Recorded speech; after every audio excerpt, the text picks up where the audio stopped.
અમરેલી જિલ્લાના બાબરાના નીલવડા ગામે દલિત યુવકને માર મારવા સંદર્ભે ગઈકાલ દલિત સમાજ દ્વારા પાઠવાયેલ આવેદનપત્ર બાદ બાબરાના મહિલા પોલીસ કર્મી રાજશ્રીબેન વાળાએ ફિનાઇલ પી લેતા અમરેલી સિવિલમાં સારવારમાં ખસેડાતા આજે ક્ષત્રિય સમાજ દ્વારા રેલી સ્વરૂપે અમરેલી કલેક્ટર અને અમરેલી એસપીને આવેદનપત્ર પાઠવીને ક્ષત્રિય સમાજ દ્વારા આરોપીઓ નહીં પણ સમાજના અમુક ખોટા વ્યક્તિઓને હેરાન પરેશાન ન કરવાની રજૂઆત ક્ષત્રિય સમાજ દ્વારા કરવામાં આવેલ હતી। અમરેલી કલેક્ટર અને પોલીસને ખાતરી આપવામાં આવી હતી અને નીલવડા પ્રકરણમાં બંને સમાજ દ્વારા સતત 2 દિવસ સુધી આવેદનપત્રો અપાયા હતા। આજે ક્ષત્રિય સમાજ દ્વારા મહિલા પોલીસકર્મી રાજશ્રીબેન વાળાને પોલીસ તંત્ર દ્વારા ટોર્ચર કરવામાં આવતા ફિનાઇલ પી લેતા કાઠી ક્ષત્રિય સમાજે મુખ્યમંત્રી અને ગૃહમંત્રીના આવેદનપત્ર મારફતે રજૂઆત કરવામાં આવી હતી। ગજેન્દ્રભાઈ શેખવા પ્રવક્તા અખિલ ભારતીય કાઠી ક્ષત્રિય સમાજ અમરેલી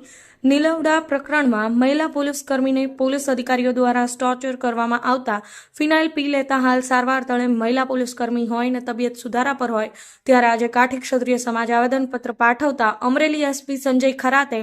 દરેક સમાજમાં એકતા જળવાઈ રહે તેવી અપીલ કરી હતી। પોલીસ તંત્ર નિષ્પક્ષ તપાસ કરે તેવી ખાતરી અમરેલી એસપી સંજય ખરાતે આપી હતી। પ્રતાપભાઈ વાળા, ભારત લાઈવ ન્યૂઝ, ધારી, અમરેલી। આવેદનપત્ર પાઠવવામાં આવ્યું છે, શું કહેશો? તારીખ 21 અને 22 તારીખે બાબરા પોલીસ સ્ટેશન મથકે 2 એટ્રોસિટીના ગુના દાખલ થયા હતા અને આ એટ્રોસિટીના ગુનામાં અમુક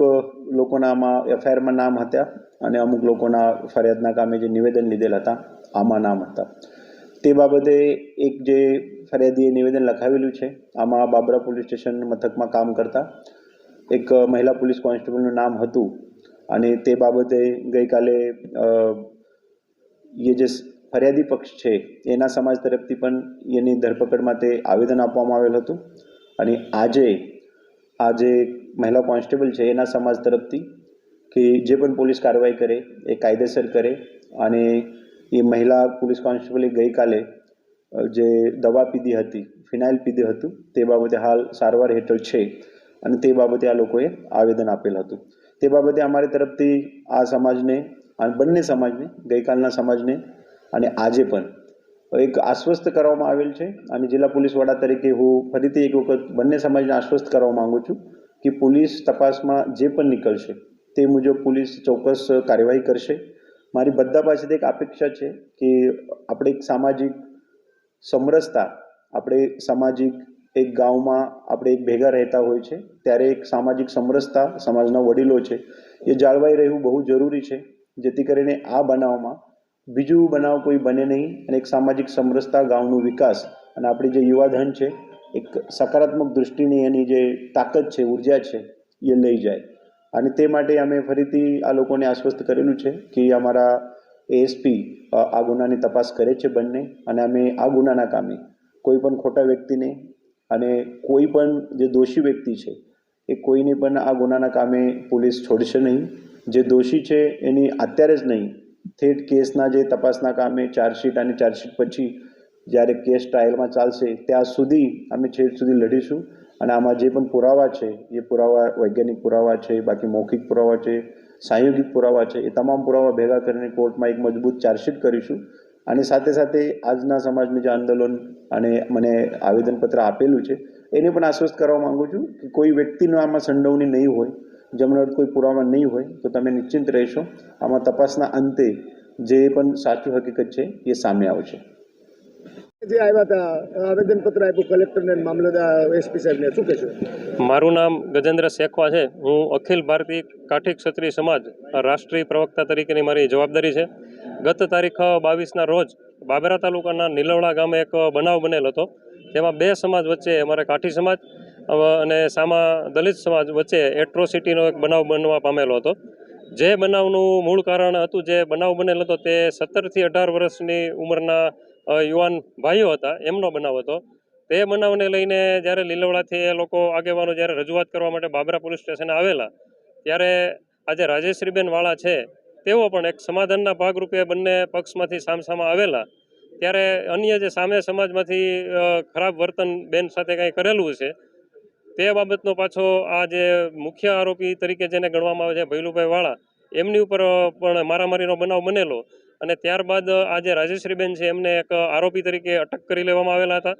અને બાબરા પોલીસ સ્ટેશનમાં 22 તારીખે દિવસે અટક કરી ત્યારે 23 તારીખે એમની તબિયત લથડી હતી એટલે એમને બાટલા ચડાવવા માટે બાબરા સિવિલ હોસ્પિટલે લઈ ગયેલા હતા. ત્યારબાદ પાછા પોલીસ સ્ટેશને લઈ ગયેલા હતા. ત્યારબાદ પાછા બેના બીજા દિવસે એમની તબિયત લથડી હતી એટલે પાછા સિવિલ હોસ્પિટલ લઈ ગયા. એવી રીતે 3 વાર એમની તબિયત લથડેલી હતી. ત્યારબાદ અમરેલી સિવિલ હોસ્પિટલ ખાતે તેને લાવવામાં આવેલ હતા. અમારી જાણવા મુજબ એમના નિવેદનમાં એમણે એવું લખાવેલું છે કે ભાઈ મારા ઉપર 3 થી 4 દિવસ સુધી જે તે કર્મચારીઓ, અમે સમગ્ર તંત્ર ખરાબ છે એવું અમે નથી કહેતા, પણ આખા તંત્રની અંદર કોઈ 1, 2 કે 2, 5 અધિકારીઓ કદાચ ખરાબ હોઈ શકે કે બેન ઉપર અત્યાચાર કર્યો હોય કે એમના પરિવાર ઉપર અત્યાચાર કર્યો હોય તો અમે સાહેબ શ્રી એસપી સાહેબને એવી વિનંતી કરી છે કે તે આની તટસ્થ તપાસ કરવામાં આવે અને ઉચ્ચ કક્ષાએ આની રજૂઆત કરવામાં આવે અને આગળના સમયમાં જે આ ખોટા અમુક જે કાયદાનો જે ગેરઉપયોગ કરવામાં આવે છે તે બાબતથી પહેલાં યોગ્ય તપાસ કરીને પછી આરોપી તરીકે કોઈ પણનું નામ એફઆઈઆરમાં દાખલ કરવામાં આવે એવી રજૂઆત પણ અમે કલેક્ટર સાહેબ મારફત મુખ્યમંત્રીશ્રીને રજૂઆત કરેલ છે તથા હર્ષ સંઘવી સાહેબને પણ રજૂઆત કરેલ છે કે ગુનાના સકંજામાં એન કેન પ્રકારે કોઈને પ્રેશર કરીને કોઈ એક સમાજ બે સમાજ વચ્ચેનું જ્યારે કોઈ ઝઘડો હોય તો એક સમાજ વચ્ચે મોટું ટોળા રૂપે આવેદન દેવામાં આવે, માની લો કે રજૂઆત કરવામાં આવે તો એના પ્રેશરના ભાગરૂપે જ્યારે કોઈ અધિકારી તાત્કાલિક પકડીને એ કેસ માની લો કે જલ્દી સુલઝાવવા માટેથી નિર્દોષને જે ફિટ કરવાની જે એક સિસ્ટમ છે એવા ઘણા બનાવો હરેક જિલ્લાની અંદર બને છે. તો એ બનાવ બાબતથી એક ઊંડાણપૂર્વક એક સંશોધન કરવાની જરૂર છે અને એક મંથન કરવાની જરૂર છે. તે અમે આપના માધ્યમથી ગૃહમંત્રીશ્રીને અમે એક રજૂઆત કરવા માંગીએ છીએ અને સરકારશ્રીને પણ રજૂઆત કરવા માંગીએ છીએ કે જે આ એક કાયદાની જે આટીઘૂટી છે કે જે મુખ્ય આરોપી સિવાયના એના સગાવાલાને પણ જે માનો કે લાવવામાં આવે છે તેની તપાસ કરીને એને જવા દેવા જોઈએ એનું અગર ઇન્વોલ્વમેન્ટ નથી તો. એટલે એ બાબત યોગ્ય કરવામાં આવે એવી અમે આજે કલેક્ટર સાહેબને આવેદનપત્ર પાઠવીને મોટી સંખ્યામાં અમારા કાઠી સમાજ હાજર રહ્યો હતો, રજૂઆત કરી હતી તથા અમરેલી કલેક્ટર સાહેબને આપ્યા પછી એસપી સાહેબને પણ એ રજૂઆત કરેલી હતી અને એસપી સાહેબે ખૂબ સારા પોઝિટિવ વાત અમારી સાંભળી હતી અને એવો વિશ્વાસ આપ્યો હતો કે ભાઈ આ બાબતથી જે પણ કોઈ ઇન્વોલ્વમેન્ટ જેમનું હશે, જે કર્મચારીઓ કે જે અધિકારીઓનું, એમના વિરુદ્ધ અમે યોગ્ય કરશું.